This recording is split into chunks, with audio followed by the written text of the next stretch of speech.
आपने कुछ किया इस दुनिया के और अपनी सोसाइटी के अगेंस्ट जाकर, या आपने अपना कोई डिसीजन लिया और उसमें आप फेल हो गए और अब आपको अपना फेलियर बार बार याद आ रहा है और इस फेलियर की वजह से आप दुखी हो रहे हैं।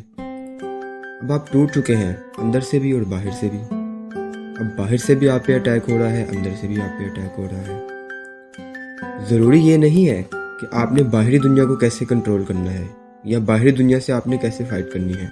ज़रूरी ये है कि जो आपके अंदर गड़बड़ हो रही है उससे कैसे फाइट करना है। क्योंकि अगर आपको खुद से फाइट करना आ गया तो बाहरी दुनिया से तो आप इजीली फाइट कर लेंगे।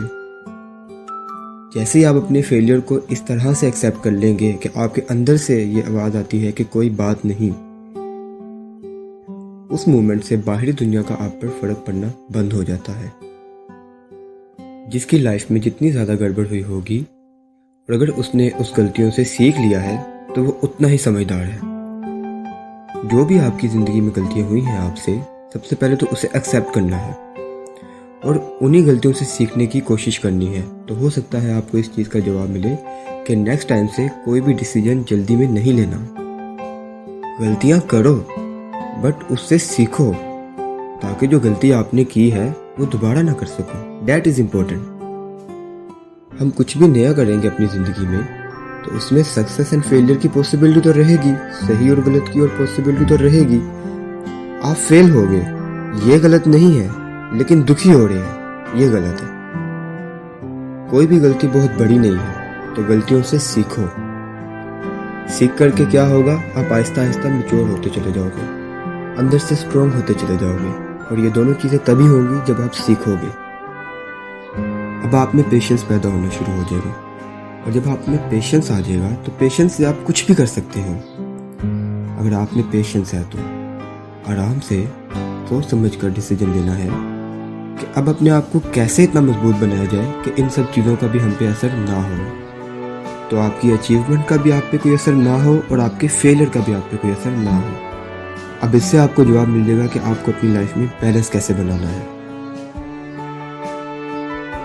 रो रहे हो तो खुल के रोना है और हंस रहे हो तो खुल के हंसना है। जी रहे हो तो खुल के जीना है। लाइफ एक खेल की तरह है, पर आप इस खेल को सीरियस लेके चल रहे हो तो क्या होगा, आपके ज़्यादातर डिसीजन गलत ही होंगे। आप सही डिसीजन ले नहीं पाओगे। लाइफ को एक खेल की तरह देखो, then you will become an artist. कमाल के खिलाड़ी बन जाओगे आप जिंदगी के। ये खेल, लाइफ आपको खेल की तरह लगेगी। अगर आप ऐसा मान लो तो आपका गया क्या। बार बार गिरते हो, फिर जीरो से शुरू करते हो, फिर गिरते हो, फिर जीरो से शुरू करते हो और उसको बेटर करने की कोशिश में लगे रहते हो। और आहिस्ता आहिस्ता क्या होता है कि आपका लेवल अपग्रेड होता जाता है। और अब आपने अपने अंदर के खेल को अगर परफेक्ट कर लिया तो अब आप अवेयर हो गए इस दुनिया के खेल में, क्योंकि ये दुनिया एक खेल की तरह है। और अब आपको ये देखना है कि आपकी पावर किस में ज़्यादा है और किस में कम है। बहुत कम ऐसे लोग होते हैं जो खुल के जीते हैं। उनको जो करना होता है वो खुल के करते हैं, क्योंकि वो इस दुनिया को और इस ज़िंदगी को एक खेल की तरह लेते हैं। अगर आपने भी अपने डर को, अपने अंदर के डर को ख़त्म करना है तो आपको भी अपनी ज़िंदगी को एक खेल की तरह लेना पड़ेगा।